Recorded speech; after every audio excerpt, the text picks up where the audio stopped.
Hello, welcome to my YouTube channel. അപ്പോൾ ഇന്നൊരു mini vlog ആയിട്ടാട്ടോ ഞാൻ വന്നിട്ടുള്ളത്. അപ്പോൾ രാവിലെ നീറ്റു കിച്ചണിലേക്ക് കയറി വന്നിട്ടുണ്ട്. അപ്പോൾ ഞാൻ രാവിലെ ബ്രേക്ക്ഫാസ്റ്റിന് ഉണ്ടാക്കുന്നത് പുട്ടാണ് കേട്ടോ. അപ്പോൾ പുട്ടിന് വേണ്ടിയിട്ട് നനയ്ക്കുകയാണ്. ഞാൻ ചൂടുവെള്ളം ആക്കിയിട്ടാട്ടോ നനയ്ക്കാറ്. ചിലവർ പച്ചവെള്ളത്തിൽ നനയ്ക്കുന്നതാണ്. ഞാൻ ചൂടുവെള്ളത്തിലാണ് നനയ്ക്കാറ്. പിന്നെ ഇതാ ചോറ് വാർത്ത് വെച്ചിട്ടുണ്ട്. ചോറൊക്കെ ഞാൻ തലേന്ന് റൈസ് കുക്കറിലേക്ക് ഇറക്കി വെക്കുന്നതാണ് കേട്ടോ രാത്രി. അപ്പോൾ രാവിലെ എളുപ്പമാവും. പിന്നെ ഇതാ ഇഷ്ടുകറി ഉണ്ടാക്കാൻ വേണ്ടിയിട്ട് പൊട്ടാറ്റോയും ക്യാരറ്റും പച്ചമുളക്, ഉള്ളി, അതുപോലെ തന്നെ 2 ഏലക്കായും കൂടെ ഇട്ട് കൊടുക്കുന്നുണ്ട്. ഏലക്കായ ഇടുന്ന ഫ്ലേവറിന് വേണ്ടിയിട്ടാണ്. അങ്ങനെ ഇതാ അധികം കുറച്ച് വെള്ളവും ഉപ്പൊക്കെ ഇട്ടിട്ട് ഒരു 5-6 വിസിലടിക്കാൻ വേണ്ടിയിട്ട് വയ്ക്കുന്നുണ്ട് കേട്ടോ. അപ്പോൾ ഈ സമയത്ത് ഞാൻ ഇഷ്ടുകറിക്ക് വേണ്ടിയിട്ടുള്ള തേങ്ങാപ്പാൽ സെറ്റാക്കി എടുക്കാൻ വേണ്ടിയിട്ട് പോവുകയാണ്. അപ്പോൾ അതാ തേങ്ങാപ്പാൽ എടുത്തിട്ടുണ്ട്. അപ്പോഴേക്കും നമ്മൾ ഇഷ്ടുകറിയൊക്കെ കഷ്ണങ്ങളൊക്കെ വെന്ത് വന്നിട്ടുണ്ട്. അപ്പോൾ ഒന്ന് ഉടച്ചു കൊടുത്തിട്ട് നമ്മൾ ഈ പാല് അതിലേക്ക് ചേർക്കുന്നുണ്ട്.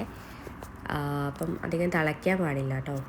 അങ്ങനെ ജസ്റ്റ് ഒന്ന് ചൂടായിട്ട് ഞാൻ കുരുമുളക് പൊടിയും മല്ലിയിലയും കൂടെ ഒക്കെ ഇട്ടിട്ട് സെറ്റാക്കിയിട്ടുണ്ടായിരുന്നു. അതിൻ്റെ വീഡിയോ എൻ്റെ മിസ്സായി പോയതാണ്. പിന്നെ ഉപ്പേരിക്ക് വേണ്ടിയിട്ട് ക്യാബേജും ക്യാരറ്റും കൂടെ ആട്ടോ വയ്ക്കുന്നത്. അപ്പം തലേന്നേ ഞാൻ അരിഞ്ഞു വെച്ചിട്ടുണ്ട്. അപ്പോൾ അതുകൊണ്ട് പണി എളുപ്പമായിരിക്കും കേട്ടോ. അപ്പോൾ ഉപ്പേരിക്ക് വേണ്ടിയിട്ട് ക്യാബേജും ക്യാരറ്റൊക്കെ വെളിച്ചെണ്ണയിലേക്ക് ഇട്ട് കൊടുത്തിട്ടുണ്ട്. പിന്നെ മഞ്ഞൾപ്പൊടിയും ഉപ്പിട്ടിട്ട് വേവിക്കുകയാണ് കേട്ടോ. പിന്നെ പച്ചക്കറി വെണ്ടക്ക കറിയാണ്. ഈ കറീൻ്റെ ഒരു ഷോർട്ട് വീഡിയോ ഞാൻ അപ്ലോഡ് ചെയ്തിട്ടുണ്ട്. എല്ലാവരും ഒന്ന് കണ്ടു നോക്കണേ. പിന്നെ പുട്ടൊക്കെ നനഞ്ഞ് പൊടിയൊക്കെ സെറ്റായി വന്നിട്ടുണ്ട്. അപ്പോൾ നമ്മൾ പുട്ടുണ്ടാക്കാൻ വേണ്ടിയിട്ട് പോവുകയാണ് കേട്ടോ.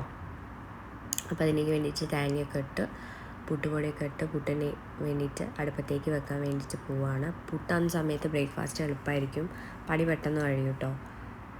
അപ്പോൾ പുട്ട് ഒരു സൈഡിൽ നിന്ന് ആവുന്നുണ്ടേ. അപ്പോൾ ആ സമയത്ത് ഞാൻ വേഗം ഏട്ടൻ്റെ ടിഫിനൊക്കെ റെഡിയാക്കാണ് കേട്ടോ. അപ്പോൾ കറിയും ഉപ്പേരിയും അച്ചാറൊക്കെ എടുത്ത് വെച്ചിട്ടുണ്ട്. അങ്ങനെയൊക്കെ സെറ്റാക്കി വെച്ചിട്ടുണ്ട് കേട്ടോ. പിന്നെ മോള് ബ്രേക്ക്ഫാസ്റ്റ് കഴിക്കുന്ന സമയത്താണ് ഞാൻ വീഡിയോ എടുക്കുന്നത്. അതിന് മുന്നേ ഞങ്ങൾ കഴിക്കുന്നത് എടുക്കാൻ മറന്നുപോയി. പിന്നെ പാത്രങ്ങളൊക്കെ കഴുകി വെക്കാനുണ്ട്. അങ്ങനെ അതൊക്കെ വെക്കുക കേട്ടോ. അപ്പോൾ ഏകദേശം ഒരു 10-11 മണിയാകുമ്പോഴത്തേ പണി കഴിയും. പിന്നെ ഈ അടിച്ചു വാരൽ, പിന്നെ തിരുമ്മലൊക്കെ 3 ദിവസം കൂടുമ്പോഴാണ് കേട്ടോ. അങ്ങനെ എന്തെങ്കിലുമൊക്കെ ആയിട്ട് സമയം പോകും. പിന്നെ അതിൻ്റെ ഇടയ്ക്ക് മൂക്ക് എന്തെങ്കിലും ഫുഡ് കൊടുക്കാനുണ്ടാവും. അങ്ങനെയൊക്കെ ആയിട്ട് 1 മണിയൊക്കെ കഴിയും ഞങ്ങൾ കുളിയൊക്കെ കഴിഞ്ഞ് വരുമ്പോൾ ലഞ്ച് കഴിക്കാനാകുമ്പോഴേക്കും കേട്ടോ. പിന്നെ ഞങ്ങൾ വൈകുന്നേരം പുറത്തേക്ക് ഇറങ്ങുകയാണ് കേട്ടോ. വൈകുന്നേരമാണെങ്കിൽ പിന്നെ വീഡിയോ എടുക്കുന്നത്. അതാണ് ഈ കാണുന്ന കേട്ടോ ഞങ്ങളുടെ ഫ്ലാറ്റ്.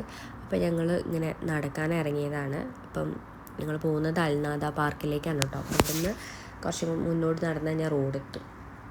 അതിലേ പോവാട്ടോ. ആ സൈഡിൽ കൂടെ പോയി കഴിഞ്ഞാൽ റോഡ് കൂടെ നടക്കാം. പിന്നെ ഞാൻ ഇതിലേ ഇങ്ങനെ നടന്നതാണ്.